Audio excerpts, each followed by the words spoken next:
Before we get rolling with today's episode, I have a very small favor to ask. If you get any value whatsoever from our episodes of the Enterprise Fitness podcast, please share it with a friend or leave us a review. You see, our mission here at Enterprise Fitness is to empower as many people as possible with their health, fitness, and training. And we believe the best way to do that is with education. That's why week after week, we continue to put these episodes on and try and jam-pack them with as much valuable information as possible. So, hope you enjoyed today's show, so much so that you want to leave us a review. Now, let's get into it. I'm going to talk about some of the theory and philosophies of nutrition now and put things in frames and perspectives. And this is going to help you coach a lot of clients in terms of reference points. So this presentation is called Hormones and Calories. The debate ends now.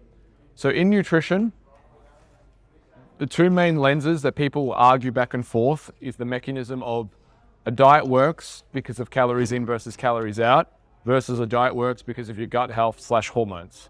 They're pretty much the two vectors of diets that people argue on. And I really feel like nutrition, fitness, we'll say fitness because it's a bigger catch-all phrase. It's like the story of the three blind men and the elephant. So who knows the three blind men and the elephant? One person, right?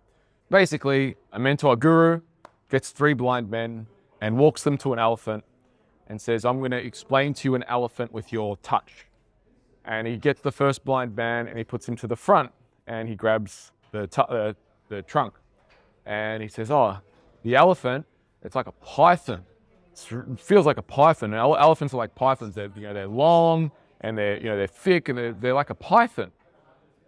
Walks the second blind man to the side of the elephant and he feels the elephant's belly. And he's like, wow, elephants are like a wall and they can't be moved. They're like incredible big creatures. It feels like a wall.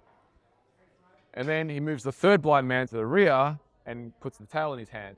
And then the third blind man says, this is a rope. It's skinny, it feels exactly like a rope. And then he takes the three blind men and says, explain to each other what an elephant is. One man says it's like a python. The second blind man says it's like a wall. The third blind man says it's like a rope. And they start getting an argument. No, you're wrong. What do you mean it's like a wall? It's exactly like a python. No, it's like a rope. Why are you lying? They get to fisticuffs, and it looks like a scene from the WWE ladder match. But what are they all missing is they're all technically correct based on their perspective. But the problem with all three of them is they're so close to the elephant that they can't see anyone else's perspective. If we all do this just really quick, right? Everyone just stand up for a sec. And I want you to make a circle. Look up, and I want you to make a circle clockwise. So just make a circle clockwise. Look at your finger, clockwise. Now bring that down. Keep going circle clockwise. Bring it down. Which way is it moving now? Look. Bring it all the way down. All the way down. Which way is it moving? Still moving clockwise? Anti-clockwise. Do it again. Everyone move clockwise. Now let's bring our finger down. Which way is it moving? Changes anti-clockwise. Weird, right? You can take a seat.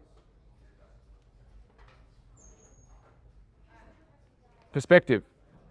Vantage point. How are we looking at the problem? When you're vegan, haven't told anyone in 8 minutes. The two major lenses of nutrition. We spoke before about perspective. Just to recap, we did the clockwise, anti-clockwise, hormones and calories. Hormones is the insulin hypothesis. It's clean, natural foods. The poster child, think of the poster child, the keto diet. Then you have calories. Calories in versus calories out. It's the law of thermodynamics. And the poster child is the if it fits your macros approach. So every diet that is popularized in nutrition today falls into one of these two lenses. So think of the hormones. You have paleo, keto, fasting, calorie, cutting food groups, low carb, the anabolic diet, the blood type diet, Atkins, the self-peach diet. Calories is if it fits your macros, Weight Watchers, calorie counting, macro counting, the small plates diet, portion control, zone diet, vegetarian and vegan diet, and the Mediterranean diet. That's where the focus is on calories. So the history of this predates of the hormones rather than calories, or history of dieting predates to 1863 with William Banting writing a letter of corpulence, which is basically a letter about a low-carb diet resulting in his ability to get his hearing, his sight, and his wellness back, really. He was fairly obese, And basically the doctor said, stop eating sugar. And he lost a whole bunch of weight and his health returned. So then in 1890, around there, William Atwater measured calories in food using a caloric oven and ascribed calories to food. In 1910, the letter of corpulence was deemed unscientific by the medical community. 1911 was the introduction of Crisco, which was really the first really mainstream, heavily influenced food product. 1956 to 1978 was a 7-country study. The reason why that's significant is that's where really the demonization of fat became popularized and mainstream with Ansel Keys. In 1972, John Eucken wrote Pure, White and Deadly, which refuted Ansel Keys' stance and that fat was bad and actually carbohydrates are what we should demonize. In 2007, Gary Tabbs wrote the book Good Calories, Bad Calories, which really took specific aim of calories in versus calories out and presented the insulin hypothesis, or probably modernized the insulin hypothesis, as the reason for people to gain weight and not calories in versus calories out. And then in 2016, Kevin Hall produced the metabolic ward study, which irrefutably showed, being a metabolic ward study, that calories in versus calories out has not been refuted. And the insulin hypothesis basically debunked the insulin hypothesis, essentially. And the way it did that, it was a metabolic ward study, everything was controlled. They gave people isocaloric diets, a high carb diet, and a high fat diet. Calories were all equal, everything was controlled. People who were given the high carb diet lost insignificant amounts, but lost more weight than the people on the high fat diet. And it was a really well done study that did disprove, fortunately, the insulin hypothesis to fat loss. So in other words, the insulin theory to fat loss, hormones do matter because hormones will optimize your feeling and function, but calories also matter. And the way I approach these things, it's not that you should refute either, because obviously you want to optimize hormones, but you need to respect calories in versus calories out. So the insulin theory, just so we're all caught up with it, the theory that was debunked, the basic premise, if I was to draw it out, is this, right?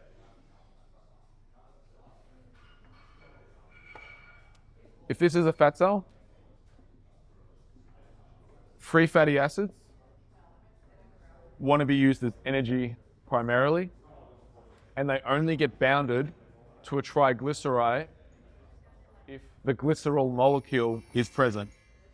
So you need glycerol, glucose should tell you about the word.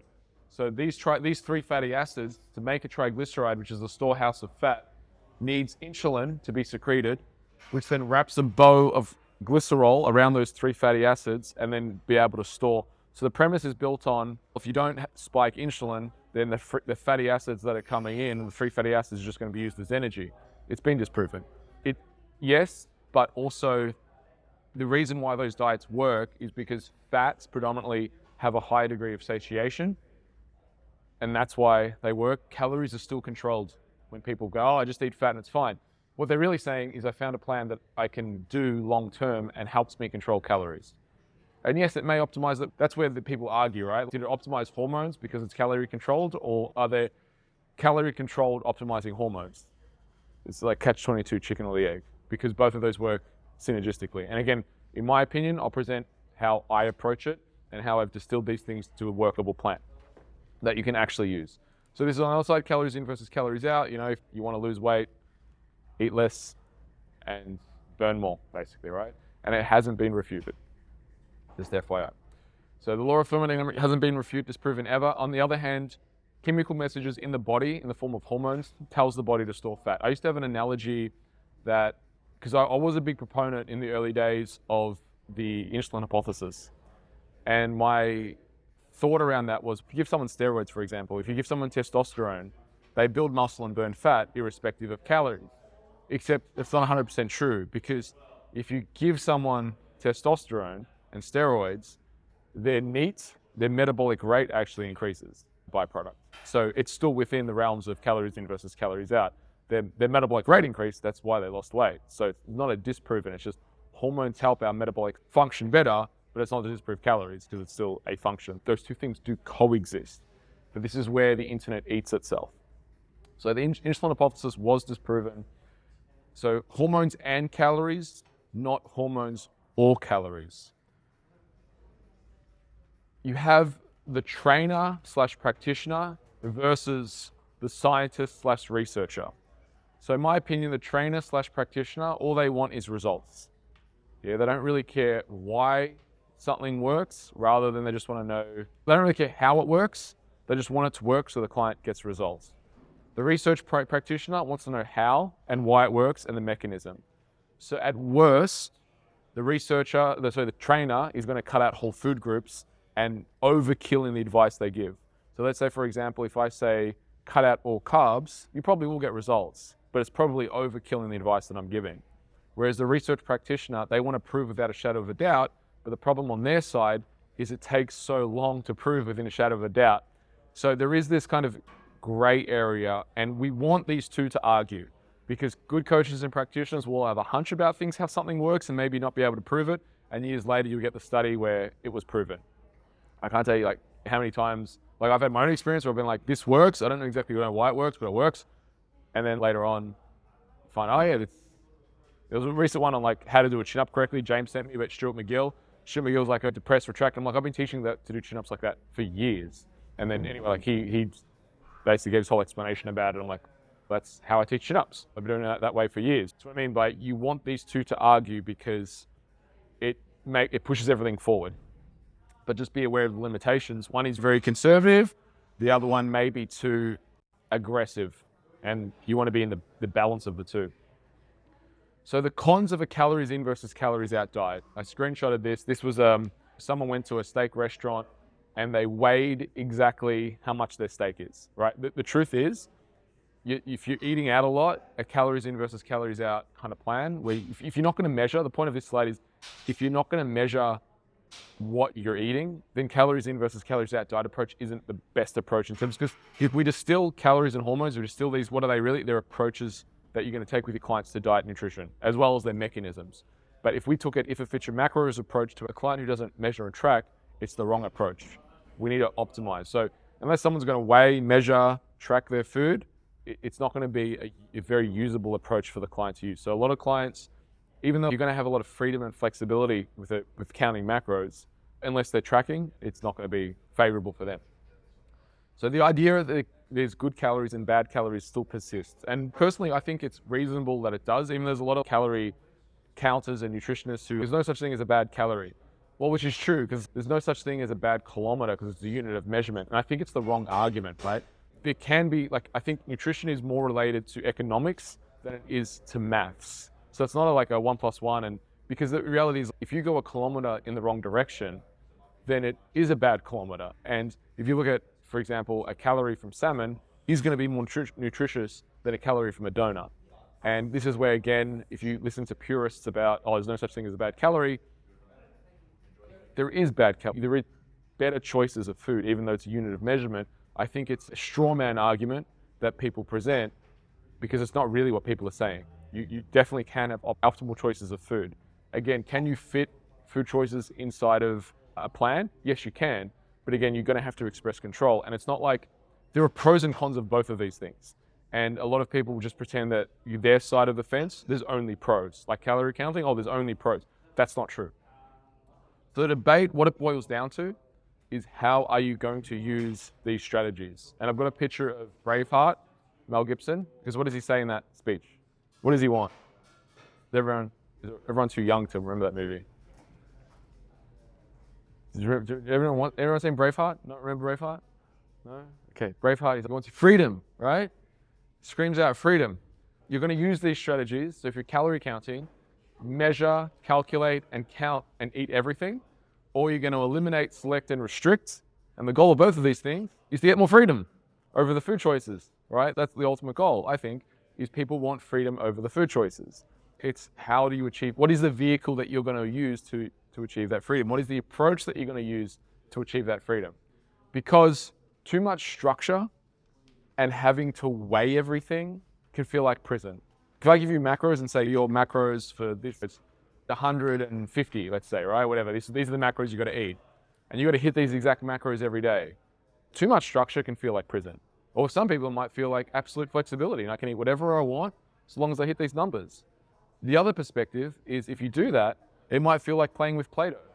As in theory, Play-Doh can take any shape and be anything you want it to be in imagination. But usually what ends up happening is it becomes a big blob of colors, of nothing, and it's just really hard to manage. And the if it fits your macros approach, the last 300 calories, because you don't know what to do with the last 300 calories because it's 4 p.m. and you're still hungry. So there's no structure and messy. So if you don't have structure, there's no structure, it can become very messy. So what do?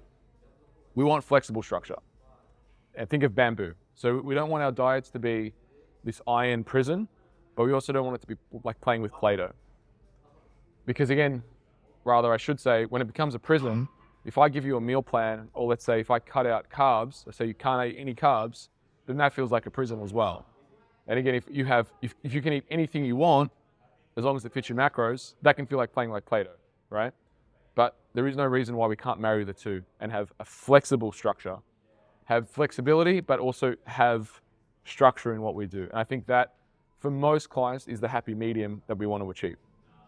So examples of flexible structure for clients could be having a set meal time that you wake up each day. Having a set time you wake up each day. Having set meal times, or at least set times in which you can eat each day. Having a protein source at each meal, a non-negotiable, have this protein source at each meal. Having a set bedtime. Then the interchangeable part could be your fats and carbs, which then there's less for the client to learn. So you can have 100 grams of potato, or you could have 70 grams of rice, or you could have 20 grams of lollies if you really wanted it to, right? The same amount of carbs, let's say in this example, but you can interchange these things. So you can give people these different options, but the point is you still want there to be wrapped some flexibility around that and some structure.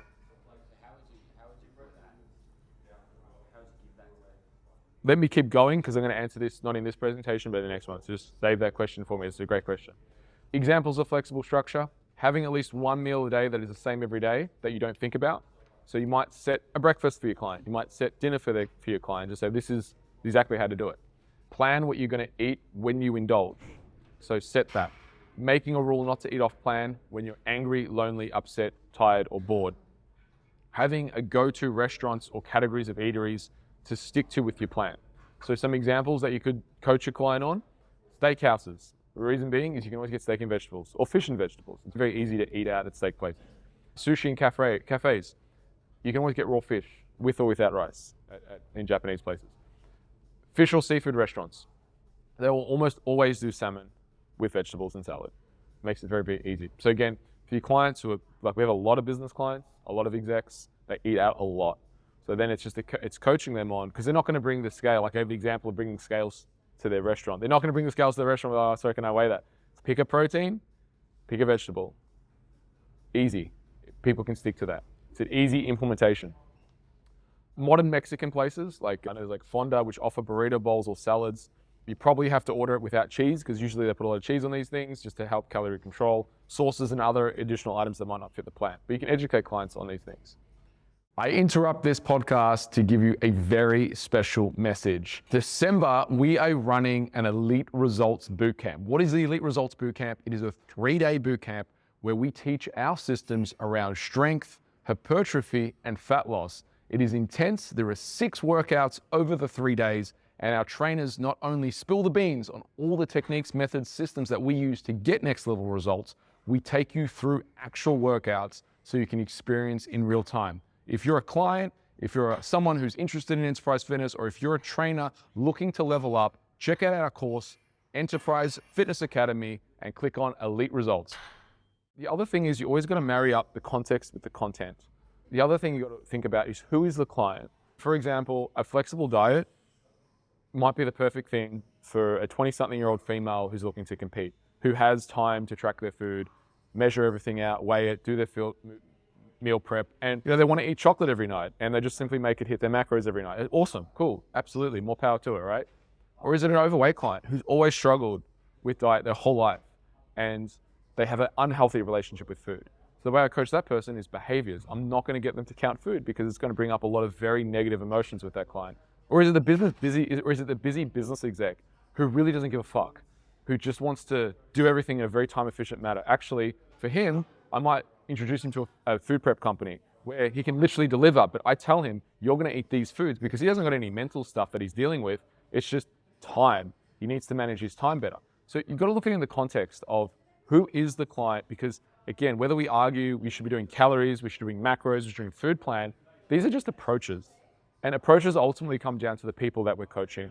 There's nothing special about the approach.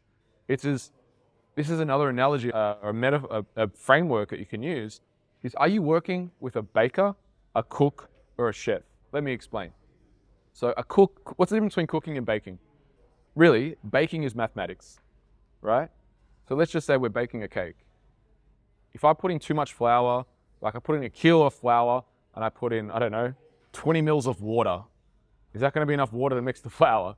There's no way, right? My cake's not gonna rise. It's gonna be a bowl of dust. What if I put a liter of water and a teaspoon of flour? Oh, it's not gonna be much of a cake either, right? There's exact amounts in an exact formula.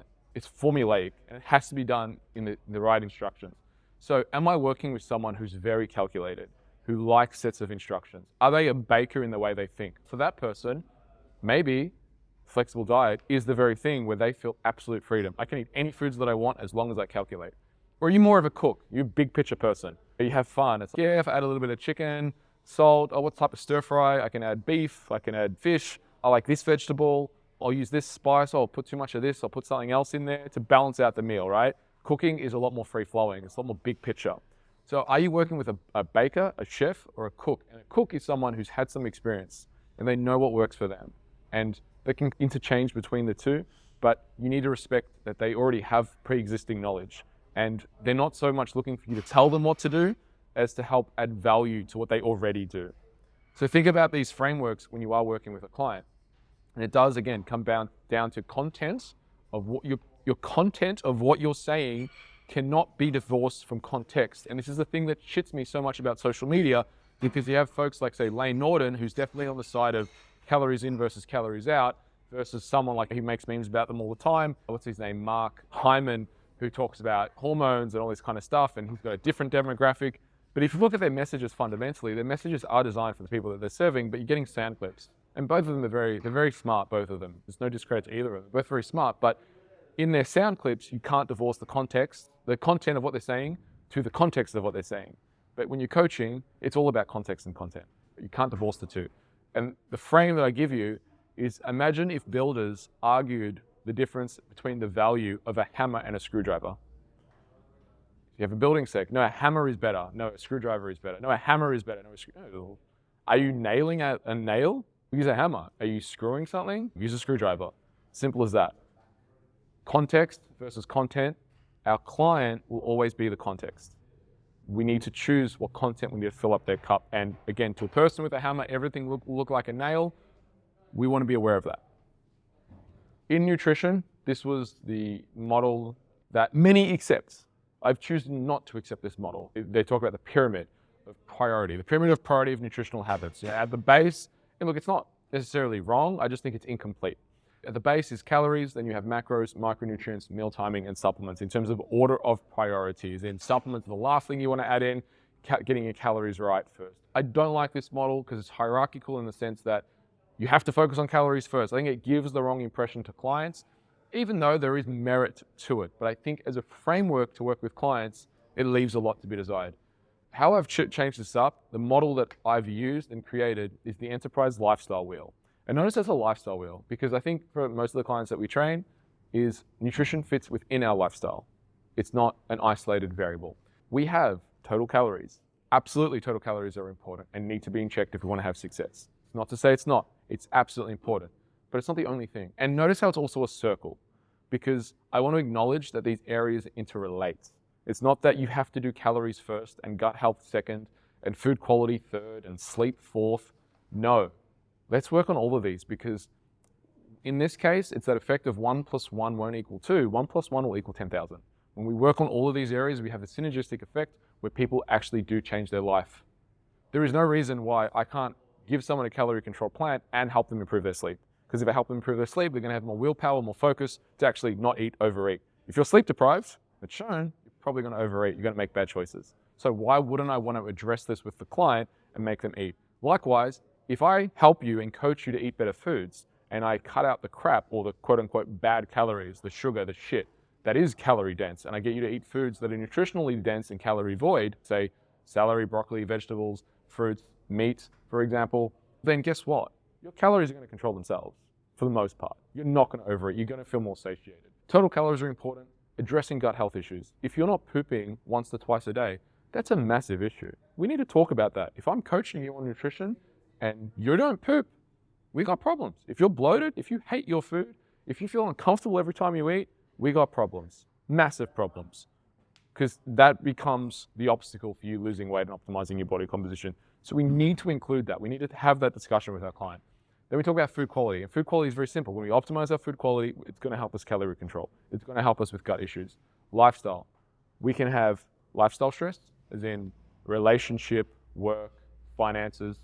We can have, they're the main ones. Then other stresses are physical. Are you overtraining? Sleep, obviously, is a huge factor in that as well in terms of resetting your brain. But also things like malnutrition. Also things like malnutrition and also foods that may inflame. So if you have a sensitivity to gluten or it's offending the gut, that's also going to be problematic as well. So training, are you training? Are you getting your steps in? That needs to be part of it. And often when we train, we feel better about ourselves, which makes us want to stick to the diet. It makes us want to eat better. If we do a great workout, I don't know anyone who does a great workout, it's like, I'm just going to pig out now and eat chocolate cake. No, most people who have a great workout, they get motivated to eat better. So we want to factor that in as well. Macronutrients are certainly important. We've got to prioritize protein.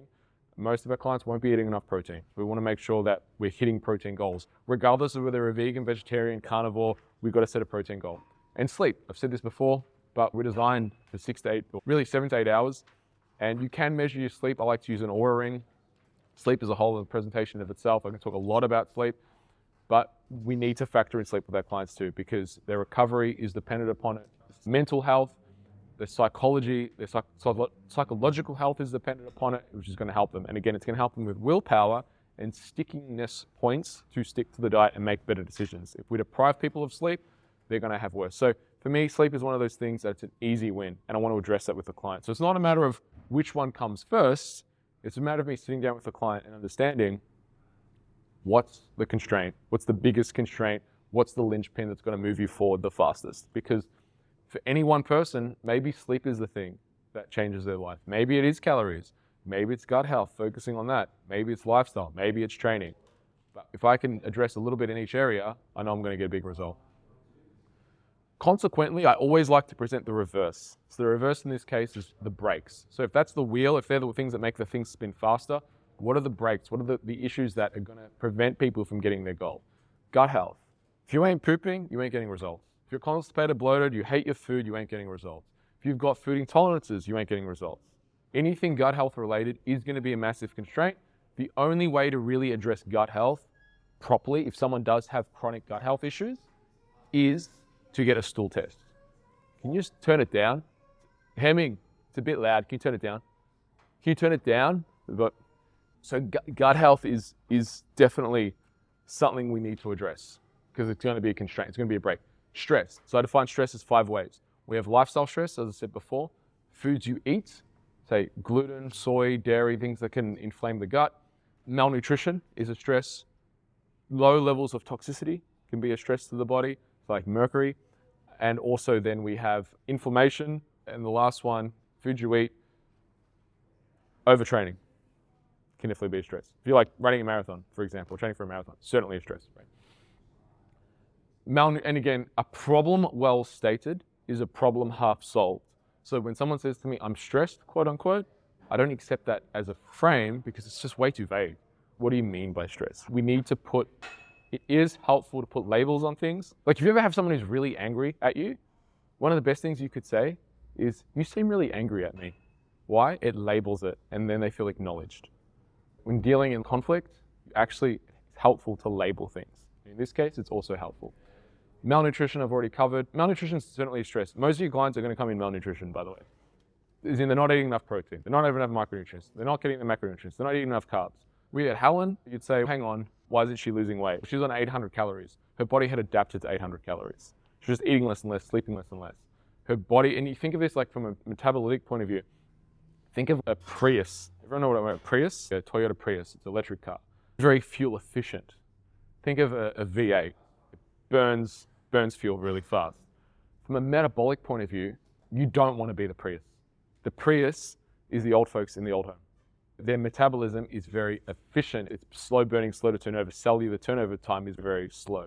We want things to turn over fast. So when someone's metabolism starts to ramp down, they're running systems with less calories. No, we want to be inefficient in the way we run. We want to burn through food. We want to need food. We want nutrients. We want the body to use things, turn over ourselves, heal our bones, muscle protein. We want that to happen. That's a sign of health. When we look at malnutrition, we want to make sure we're nourishing the body to be able to heal, process, and ultimately build and recover. Over-calorie consumption is certainly stress. It can lead to inflammation and certainly a whole host of other issues like obesity, diabetes. So we need to think about it. We don't want our clients obviously eating too much. Sleep, we've already spoken about, that's going to be a constraint. Toxicity is going to be a constraint. And a sedentary lifestyle. If someone just sits in their office all day, every day, and then goes home and the existence is basically one box to the next box. Get up, one box to the next box. That's going to have an impact on their overall mental health and well-being, and obviously physical function as well. So that's going to be a constraint too. So look at these as constraints. In saying all this, I want you to look at that wheel, and I want you rate yourself now. Rate yourself in those 7 areas on the Enterprise Fitness Lifestyle Wheel. A 10 is a perfect score, a 1 is a terrible score. So the areas, if we go back, total calories, gut health, food quality, lifestyle, training, macronutrients, and sleep. Rate yourself in each area out of 1 to 10. So let's just do this as an example, right? You go to sleep and you rate your sleep, I don't know, a 6. Ask the question, what could I do to improve my sleep? What could I do? Now, knowledge-wise, you might not know what to do. So you might say, next step is to ask questions. How could I improve my sleep? Easy. Gut health. You might say, I've got gut issues. Maybe the step is to do a stool test. I've got a great naturopath, Christine, who can help you at alexia.com.au. I can put you in contact, who can organize all the functional testing side of things for you. So what's your food quality like? Are you paying attention to food quality? What is your training like? Rate it in each area. If you work on these areas, your overall health will improve. And the physical results you get will be a byproduct of that. You can write this down. Healthy people look good, but there are a lot of people who look good that aren't healthy. Body composition follows health. Health doesn't follow body composition. Oh, hi there. I hope you enjoyed the podcast. While I've still got you, why not check out our book, www.enterprisediet.com today, and grab your copy.